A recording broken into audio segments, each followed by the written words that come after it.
It's not that is kind of yeah. what I felt about, we had the first episode and, I just I go with it. I have no idea about anything. And then something happened. Like, okay, what can I do out of this? What do I want to do? Right. Where is it logical for this to continue? What would without, it look like? Right. Yeah. Yeah, exactly. But without having a goal about how it would go. Exactly. Or And where I that's would right. end up. This is what I call situational framing, situational authority, which is different from outcomes. And so in the case of Primetime Adventures, I particularly like the way it is divided among the people, because the player says, where is it? Who's there? And effectively, what are they trying to do? But you have to be careful with that and not go too far. I had to stop people more than once, you noticed, from going too far into what they were trying to do, into actually narrating actions. Right? And I had to stop them there, because then it's my job, before that happens, it's my job then to get out my paintbrush, my producer paintbrush, and to say, all right, let's really capture this space. It takes a little bit of training, both to realize what's the right level, starting with to realize I have to come up with a place, I have to come up with the people, I have to come up with the content. Right.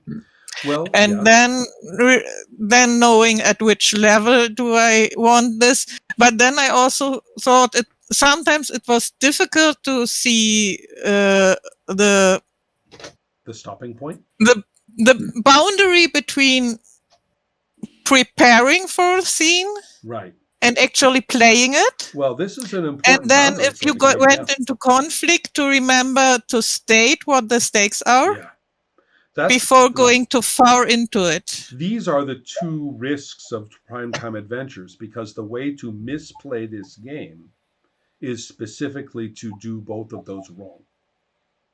And when you do, we have multiple examples, many, many painful examples of how badly play can go and how unfun it is. And there are people today who hate this game and treat it as the symbol of the worst possible design. And it's because they sat down and somebody did that wrong when they taught it to them. I had a feeling we were oscillating a little bit back and forth there, but I think we all had the goal to get it right. And I would really like to play the game again, because now I've got the feeling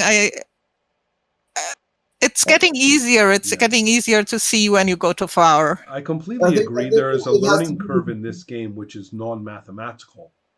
And most of the time when we talk about learning curves in games, we are talking about learning how to put this bonus onto this attack and how to maneuver properly so the attack has the right advantage and things.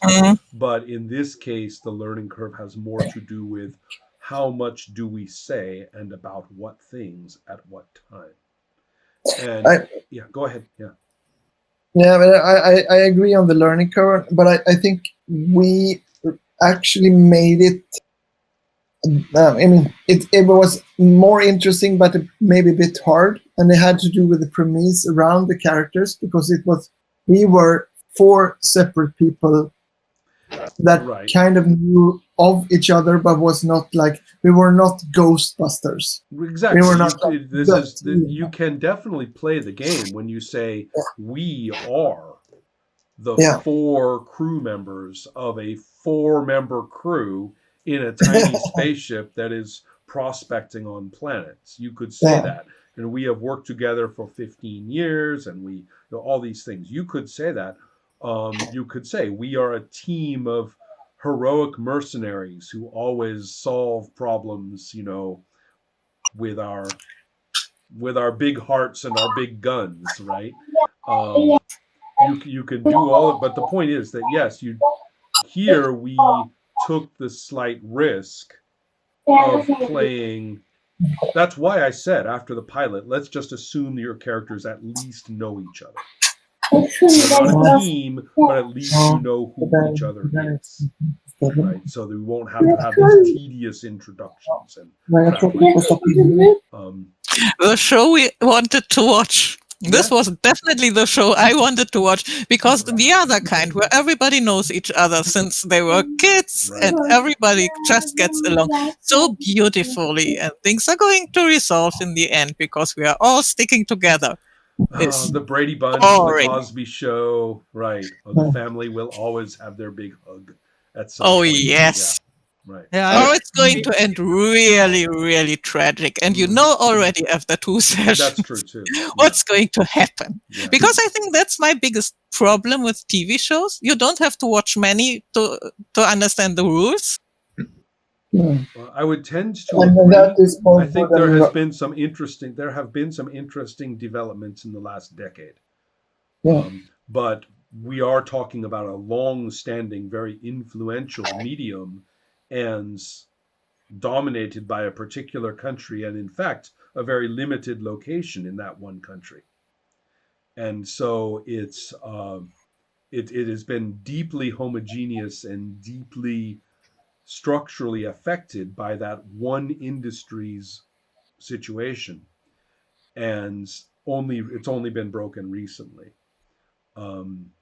So I agree, though, that it doesn't mean that the medium is broken, and for us, it doesn't mean the idiom is broken. We can do good things with it, and so to me, this was a great example. I really, really enjoyed the characters and how they developed, and in a way, you don't want your character to be.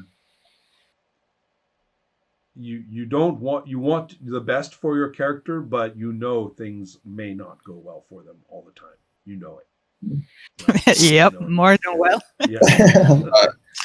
I was prepared that Mark was going to die. Right. Yeah, the character death in Primetime Adventures is interesting. That's kind of one of those things you sort of have to agree on. And the book presumes that it doesn't happen. It doesn't dictate that it doesn't happen, but it presumes that it doesn't.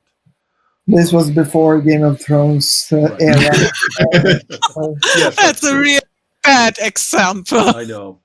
In more ways than I could count. I agree, but I will point out, as I have mentioned in several different times, that there is a show which stylistically most people will reference 2 other shows or movies to say what it's like, but it's not. So I am always talking about the Spartacus TV show. And if you superficially say it's like Game of Thrones, or that it's like that wretched movie 300, then you can see why people would say that, but it's not true, because the show actually is shockingly good in terms of story. I mean, impossibly, unbelievably good. It's impossible how it's a whole lot of violence and sex. It is truly pornographic, but it's really, really, really good. It's really hard to get across to people. Really, it's great. So the way that it does things with story that TV just does not do. So and a lot of character mortality is involved. But I would maintain that every single one of the deaths matters immensely. And I think working with, in a TV show, that when someone's dies, that can result in like audience uproar, but in a playing situation, that either means that, okay, Ola, you're out now. You don't have to come next time. Right. Or what does that mean for the player? Right. Yeah. So as a player, you have to kind of decide what happens if I die. Your character dies. What do I play then? And what? I mean, zombie cinema, Ron. Yes, I do. Uh-huh. Yeah, that's a zombie game. Also, really short play. You play it in a couple of hours. and it has very specific rules.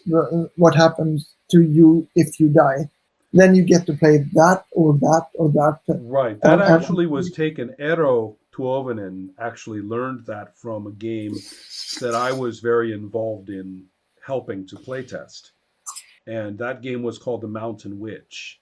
Yeah. And in The Mountain Witch is a great game. One of the nice things about it is that characters have trust in one another. And that was actually influenced by Primetime Adventures. You established how much each character trusted one another, and you could increase or decrease that as you played. If you had trust in somebody, then they could gain a bonus when you helped them. But also, if they betrayed you, the trust became a bonus against you.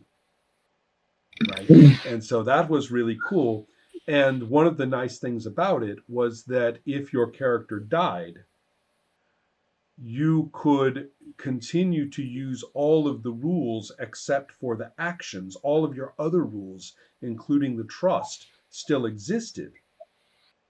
And because it's the memory of that character that still matters. And so and so you had control as the player over all of those mechanics.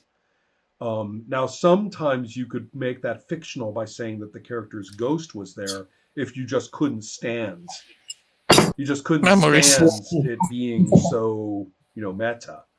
But it was very effective, and we were trying to get away from the idea that playing a character in a very literal sense was the only way that a person influenced play. It was obvious that that's not true, that we all influenced play all the time. And we were finding mechanics to do this with, and then we realized that therefore playing a player character was actually optional. And so with Primetime Adventures, there are some interesting possibilities for that. I think you just have to, you may have to decide after the pilot at the last whether you want to. Yes, exactly. After the pilot, whether you want to have the possibility for fatality or not, because that can influence both how you make a character and also how you will handle it in play. And in all fairness, if you go by the rules as written, whether the character lives or dies would be up to the narrator. Yes. And if everybody is involved in a conflict, like everybody starts putting down their own cards, right, spending fan mail to put down their own cards, you could have everybody at the table involved in that conflict, and who knows who the narrator will be. And so it's an important point. I think it would be very functional to have character fatality. You would simply clarify how that player related to the rules for the rest of that episode. Yeah. And then they would have the option either after that episode or the end of the season to make up a new protagonist or to grab a character and make them their protagonist. And I think that would be fine. But it is something you would have to decide, I think. Yeah, and it may be difficult if the group isn't really established. Right. Well, perhaps. I mean, it's again, you would have to talk a lot more, I think. Yeah, that's true. Well, anyway, I appreciate it. I think we should probably be done with tonight. And to say thanks to everyone. Sandra, I hope everything goes well for you, and please let me know when you are available again. Thank you. I will be in touch when I'm ready again. Excellent. You will be sorely. How do you say sorely? You will be missed. Yeah, you'll miss. I'll miss you guys too. I'm having a great time with you playing this game. So. And same here. Okay, everybody. Thank you very much. Let's go and see how many children are left alive. Keep in contact. Right. Yeah. Okay. Good night, everyone. Good night. See you.